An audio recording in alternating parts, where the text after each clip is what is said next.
I've talked to people that were really impressed with other people, but they themselves were really impressive. And really, when you think about it, all these people were the same person before, the same and different, before they became these impressive people, right? So let's say person A has a lot of great qualities and they're really impressed with person B who has a lot of great qualities.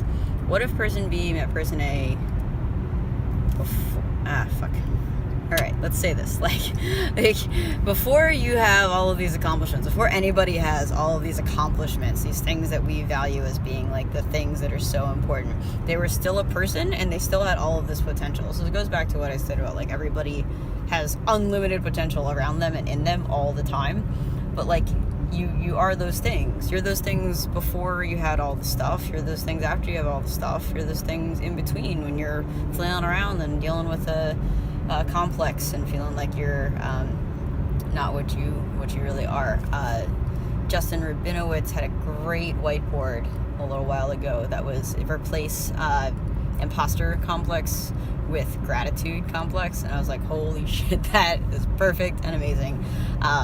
But just something to think about, right? Like, so before you're special, you're still special. Like, it doesn't, you're the same person, you just have different experiences. So you have all this stuff inside of you, all this stuff going on, and all this potential no matter what.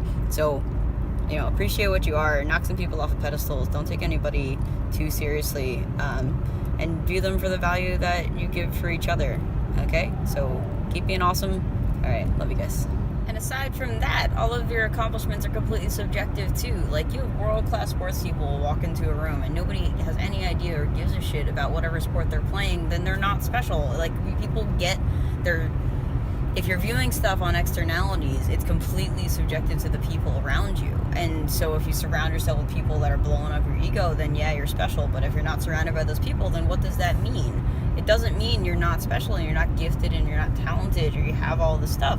It matters what makes you happy. And I also meant that you're not, you both aren't the same person before and after the experiences, because you're evolving all the time. And I respect people a lot for being able to switch from one thing that was serving them and being awesome, and been realizing that they have a lot of other stuff that serves them and could be awesome too. So like, don't get stuck in any identity. You are not your identities that you create or that like the public imposes on you or whatever it is. Like, you can change and be like, wow, like, okay, now I'm gonna do this other thing. Like, imagine if you were a kid, and imagine if you like you literally stuck with like whatever you said you were going to be when you were a kid, and you didn't even care then. You were just like, I want to be a firefighter, I put horse trainer, which maybe I would love, I don't know, but it didn't seem like the thing that was really much your calling. But if you like identified as the thing that you did forever, you'd be really stuck. And then you know, it goes back to enjoying what you're doing and following what is your bliss and what feels right to you and you feel passionate about and you can't stop thinking about or doing,